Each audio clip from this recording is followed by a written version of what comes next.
Hi viewers, welcome to our channel. Present మనతో పాటు దాము బాలాజీ గారు సీనియర్ జర్నలిస్ట్ ఉన్నారు. వారితో ఒకసారి మాట్లాడదాం.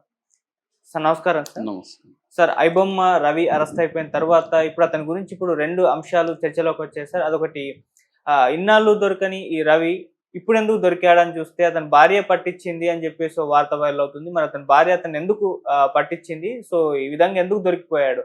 అలాగే ఇంకోటి ఏంటంటే సార్, ఇతను అరెస్ట్ అయిపోయిన తర్వాత జనాల్లో ఇతనికి ఫుల్ గా సపోర్ట్ లభించింది. చాలా మంది ఇతని అరెస్ట్ ను ఖండిస్తూ పోస్టులు పెడుతున్నారు. అసలు అతన్ని ఎందుకు అరెస్ట్ చేస్తున్నారు అని చెప్పేసి అడుగుతున్నారు. సినిమాలు ఎక్కడో కాపీ కొట్టి ఇప్పుడు సినిమాలు తీస్తున్నారు కదా, మరి వాళ్ళని అరెస్ట్ చేయట్లేదు కానీ సినిమాలను కాపీ కొట్టిన ఇతన్ని అరెస్ట్ చేస్తారా అంటూ ఈ విధంగా ప్రజల మద్దతు దీనికి లభించింది. దీన్ని ఏ విధంగా అర్థం చేసుకోవాలంటారు సార్? ఐబొమ్మ నిర్వాహకుడు ఇమ్మడి రవి నిన్న అరెస్ట్ అయ్యాడు. అయితే ఇప్పుడు అతని అరెస్టుకు సంబంధించి అనేక విషయాలు బయటకు వస్తుంది. అతను భార్య పట్టించింది అనేది ఫస్ట్ ఆస్పెక్ట్. సో మామూలుగా ఇతను కరేబియన్ ఐలాండ్స్లో సర్వర్స్గా ఏర్పాటు చేసుకున్నాడని ఒక టీము 5 మందితో ఒక టీము కూడా ఉందనేది చెప్తున్నారు. దాని తర్వాత ఇతను ఎక్కువగా నెదర్లాండ్స్లో ఉండే ఆమ్స్టర్డామ్లో ఉంటాడు. అక్కడ కూడా అతను ఒక హౌస్ అది ఉంది, అక్కడ బేస్ చేసుకున్నాడు. అట్లాగే ఫ్రాన్స్ వెళ్ళి వస్తుంటాడు. ఇతనికి 40 ఏళ్ళు. ఇతను హైలీ టెక్నాలజికల్గా జీనియస్ అని చెప్తున్నారు, ఎందుకంటే హ్యాకింగ్లో చాలా ఎక్స్పర్ట్ అనేసి.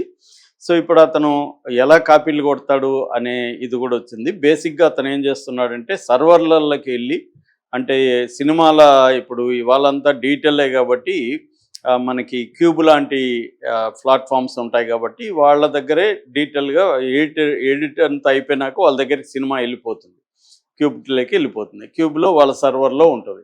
సో రవి ఏం చేస్తున్నాడు అంటే వాళ్ళ సర్వర్లని హ్యాక్ చేసి ఆ సర్వర్లో నుంచి డైరెక్ట్గా హెచ్డి ప్రింట్ కాపీ కొట్టేస్తున్నాడు. అది ఒక పద్ధతి. రెండో పద్ధతి, ఓటీటీలకు వెళ్ళినాక ఓటీటీ ప్రింట్లు కూడా ఓటీటీ సర్వర్ నెట్ఫ్లిక్స్ కానీ అమెజాన్ కానీ ప్రైము ఇలాంటి వాటికి వెళ్ళి వాళ్ళ సర్వర్లని హ్యాక్ చేసి అక్కడి నుంచి కాపీ కొట్టేస్తున్నాడు అనేది ప్రధానంగా పోలీసులు ఆరోపిస్తున్నారు. మామూలుగా మనకి కెమెరా ప్రింట్ అంటే నేను నిన్న కూడా ఎక్స్ప్లెయిన్ చేశాను, సినిమా హాల్లో కూర్చొని సినిమా హాల్లో షూట్ చేయడం. గతంలో ఏమైంది అంటే సినిమా హాల్లో కెమెరా ఎక్కడో దాచిపెట్టుకొని తీయాల్సి వచ్చేది. ఇవాళ ఫోన్తో తీసేయచ్చు. క్వాలిటీ ఎంత వచ్చింది, ఫోన్లో యాప్లు కూడా వచ్చాయి. ఫోన్ స్విచ్ ఆఫ్ ఉన్నా కూడా యాప్ పనిచేస్తుంది. అలాగా టెక్నాలజీ ఇవాళ వచ్చేసింది, కాపీ కొట్టడం యూజ్ అయింది. సో అందువల్ల అంతకుముందు ఫిల్మ్ నెగిటివ్ ఉన్నప్పుడు ఓన్లీ థియేటర్ నుంచే ప్రింట్లు కాపీ కొట్టాల్సి వచ్చేది, లేదా ఎడిటింగ్లోనో ల్యాబ్లో నుంచో లీక్ అవ్వాలి. కానీ ఇవాళ డీటెయిల్ కాబట్టి హ్యాకర్స్ ఎక్కడి నుంచైనా ఎక్కడో కూర్చొని కాపీ దాన్ని లాగేయగలరు. ఇప్పుడు మన సిస్టంలో అన్ని డేటా మొత్తం లాగేయచ్చు అనమాట ఎక్కడో కూర్చొని. సో ఈ ఫోన్లలో కూడా అంతే. అది ఆ టెక్నాలజీ వాళ్ళ హ్యాకింగ్ టెక్నాలజీ బాగా పెరిగింది కాబట్టి అది చేస్తున్నాడు రవి హైలీ జీనియస్ ఉన్నాడు. రెండోది, అతనికి ఒక ఫిలాసఫికల్గా కూడా కమిట్మెంట్ ఉంది. అంటే మనం జనాలకి మంచి క్వాలిటీ సినిమాలు ఫ్రీగా అందించాలి అనేదేదో అతను నమ్ముతున్నాడు.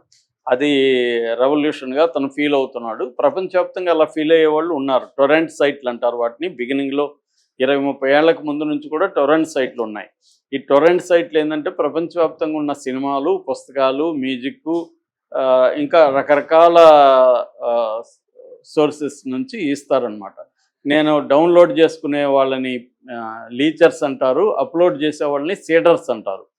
సో నేను డౌన్లోడ్ చేసుకుంటుంటే ఇంకోవైపు అప్లోడ్ కూడా అయిపోతుంటుంది. అది టొరెంట్ టెక్నాలజీ అనమాట. టొరెంట్ క్లయింట్స్ అంటారు, బిట్ టొరెంట్ అట్లాంటివి ఉంటాయి. సో ఈ నెట్వర్క్ ఉండేది, ఎప్పటి నుంచో ఉంది. అది రవి వచ్చేమీ కనిపెట్టలేదు, కానీ రవి దాన్ని తెలుగులో ఎబ్సెంట్గా చేశాడు. రెండోది ఏంటంటే వాటి స్పీడ్, అతని వెబ్సైటు ఐబొమ్మ, లేకపోతే బొప్పం, ఐవిన్ను, బొప్పం టీవీ ఇలాగా పెట్టాడు. అవి చాలా హై స్పీడ్ ఉంటుంది. వాటిలో సినిమా బఫర్ కాకుండా నీట్గా వస్తుంది. రెండోది డిజైనింగ్ కూడా చాలా బాగా చేసుకున్నాడు. మిగతా వాటికంటే కూడా డిజైనింగ్ బాగా చేసుకున్నాడు. నిజంగా అతను లీగల్గా చేస్తుంటే కూడా ఇంతకంటే ఎక్కువ డబ్బులు సంపాదించుండేవాడే, అతని నాలెడ్జి, అతను ఆర్గనైజేషన్ చూస్తే మనకి. కానీ అతనికి ఏదో ఒక ఫిలాసఫికల్గానా లేకపోతే నేను ఒక రెవల్యూషన్ లాగా ఉండాలనుకున్నాడా తెలియదు. సో ఇది కనబడుతుంది ఆ అబ్బాయిలో. సో అదా చేశాడు. దాంతో కోట్లాది మంది ఇతను ఫ్యాన్స్ అయిపోయారు. ఎక్కడ రూరల్లో చిన్న విలేజ్కి పోయినా ఐబొమ్మ సినిమా, ఐబొమ్మ యాప్ ఇలాగ పాపులర్ అయిపోయింది ఐబొమ్మ. టైటిల్ కూడా ఐబొమ్మ అనేది బాగా హుక్ అయింది అందరికి. సో అలాగా పాపులర్ అయిపోయాడు. దాంతో ఏమైందంటే ఇక్కడ సినిమా వాళ్ళకి దెబ్బ పడడం మొదలైంది. ఎందుకంటే వీళ్ళు హై క్వాలిటీ డబ్బులు పెట్టి బడ్జెట్లు పెంచేసి 200 కోట్లు, 100 కోట్లు, 300 కోట్లు, ఇప్పుడైతే 1000 కోట్లు రాజమౌళి సినిమా ఇలాగా చేసేస్తుంటే ఇవి ఫస్ట్ డేనే హెచ్డి ప్రింట్లు, పుష్ప 2 హెచ్డి ప్రింట్ వచ్చేసింది. ఆ, పెద్ద దెబ్బ తగిలింది. అలాగే మొన్న ఓజిక్ కానీ అంతకుముందు హరిహర మల్లు ఇట్లా పెద్ద బడ్జెట్ సినిమాలంతా ప్రింట్లు వచ్చేస్తే ఇవాళ ఇండ్లల్లో కూడా తక్కువ 10,000 పెడితే కూడా మంచి టీవీ వచ్చేస్తూ ఉంది. తక్కువ అయిపోయినాయి, మంచి స్క్రీన్లు వచ్చేసాయి, డౌన్లోడ్ చేసుకొని చూడడం, ఇంటర్నెట్ స్పీడ్ పెరిగింది. వీటన్నిటిలో నుంచి ఏమైందంటే రెండోది అటువైపు చూస్తే థియేటర్ కాస్ట్ పెరిగింది, థియేటర్లో ఇవి పెరిగినాయి, ట్రావెల్ ఖర్చు ఇవన్నీ ఇదొకటి. రెండోది ఏంటంటే కరోనా తర్వాత అందరూ ఇళ్లల్లో సినిమాలు చూడడానికి కూడా ఎక్కువ అలవాటు అయిపోయారు కంఫర్ట్ జోన్లో. ఈ కారణాల వల్ల పైరసీకి బాగా ఆదరణ పెరిగింది. వీళ్ళు హీరోల్లాగా అంటే చాలామంది అయితే వాళ్ళకి దండం పెడుతుంటారు, అమ్మయ్య వైబొమ్మ వల్ల నేను హాయిగా మా ఫ్యామిలీ అంతా ఈ సినిమా చూస్తున్నాం, 1000 రూపాయలు మిగిలింది, 2000 మిగిలింది, ఇలాగ అంటే వందల వేల లక్షల మందికి డబ్బులు మిగిల్చడానికి రవి లాంటి వాళ్ళు కారణమయ్యారు. రవి ఒకడే కాదు కానీ రవి లాంటి వాళ్ళు అనేక మంది. రవి పేరు ఎవరికి తెలియదు, ఐబొమ్మ అనేవాళ్ళు కారణమయ్యారు. అందువల్ల ఇప్పుడు వీళ్ళందరూ కూడా అతనికి ఫ్యాన్స్ ఉన్నారు కాబట్టి అందరూ కూడా వ్యతిరేకిస్తున్నారు. వాళ్ళు చెప్పే లాజిక్ ఏంటంటే, నువ్వు అసలు సినిమా వాళ్ళు ఏమన్నా పవిత్రులా, వీళ్ళు కాపీ కొట్టట్లేదా, వీళ్ళు అన్నీ కాపీ సినిమాలే కదా, ఎక్కడెక్కడి నుంచో కాపీ కొట్టి వీళ్ళు తీయడం మాత్రం కరెక్టా, వాళ్ళని ఎందుకు అరెస్ట్ చేయరు, ఆ కాపీ కొట్టిన సినిమాలని మేము చూస్తే చూసేవాళ్ళు తప్పు అంటారు, లేకపోతే దాన్ని పెట్టిన వాళ్ళు తప్పు అంటారు, వీళ్ళు మాత్రం ఎక్కడెక్కడి నుంచి కాపీ కొట్టలేదు. లేటెస్ట్గా రాజమౌళి కుంభార్ రిలీజ్ చేశాడు, అది కాపీనే, మ్యూజిక్ వచ్చింది కాపీనే, మొన్న అదేంటి మన పెద్దిలో మ్యూజిక్ యాజ్ ఇట్ ఈజ్ కాపీనే.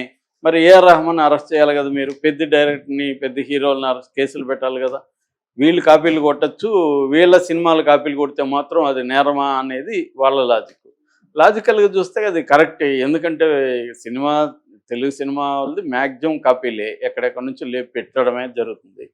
మరి అలాంటప్పుడు నువ్వు మాత్రం కాపీ కొట్టచ్చు, నీ సినిమాని ఎవడు కాపీ కొట్టకూడదు అంటే ఎలాగా అనేది ఆర్గ్యుమెంట్.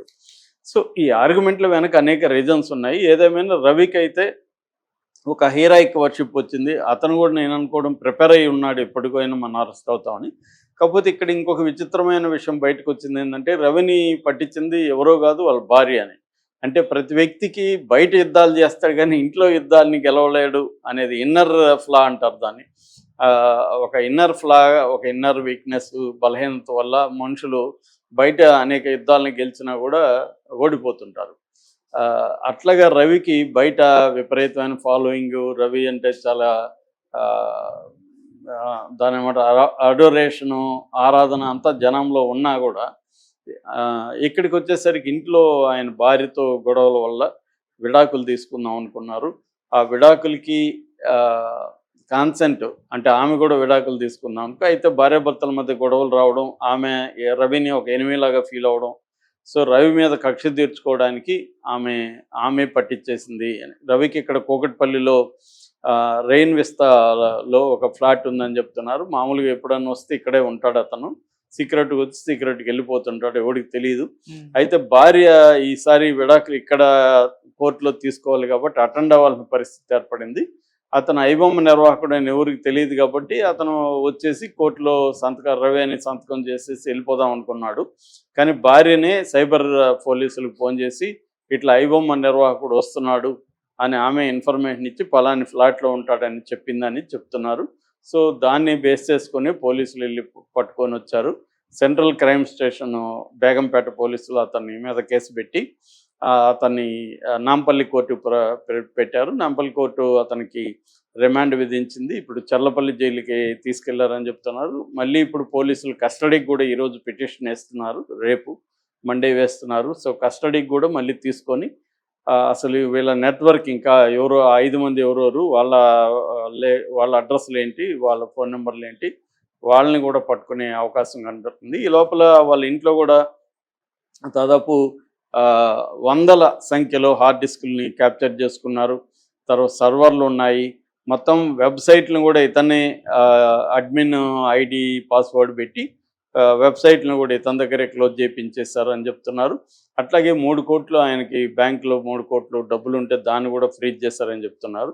సో రవి అయితే కేసుల్ని లీగల్గా ఎదుర్కోవాల్సి వస్తుంది, కొద్ది రోజులు జైల్లో ఉండాల్సి వస్తుంది. మళ్ళీ కూడా ఆయన లీగల్ బ్యాటిల్స్, ఆయన పాస్పోర్ట్ ఇవన్నీ కూడా క్యాన్సిల్ అయ్యే అవకాశం ఉంది.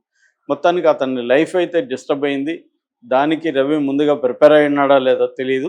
కానీ జనములు అయితే మాత్రం రవి పట్ల సింపతి, ఒక ఆరాధన భావం ఉంది. మన కోసం మనం అందరం కూడా అతని వల్ల చాలా డబ్బులు మిగిలాయి, చాలా ఎంటర్టైన్మెంట్ వచ్చింది. ఇప్పుడు మనమందరూ ఏమన్నా చెయ్యాలా అన్నట్టుగా ఒక రవి అభిమాన సంఘం ఏర్పడుతుంది అన్నట్టుగా ఉంది. రెండోది ఏంటంటే ఇతను ఇమ్మడి రవి అంటే కొంత కాపు, ఇతను కాపు అని చెప్తున్నారు. ఆ కాపు సంఘాలకు సంబంధించిన వాళ్ళు కూడా సపోర్ట్ అనేది కనబడుతుంది. మన దేశంలో, మన ముఖ్యంగా ఆంధ్రప్రదేశ్లో కులం అనేది ఎంత ప్రభావం చూపిస్తుంది తెలుసు కాబట్టి ఆ యాంగిల్లో కూడా చాలామంది రవిని సపోర్ట్ చేస్తున్నట్టుగా కనబడుతుంది. Okay sir, thank you so much.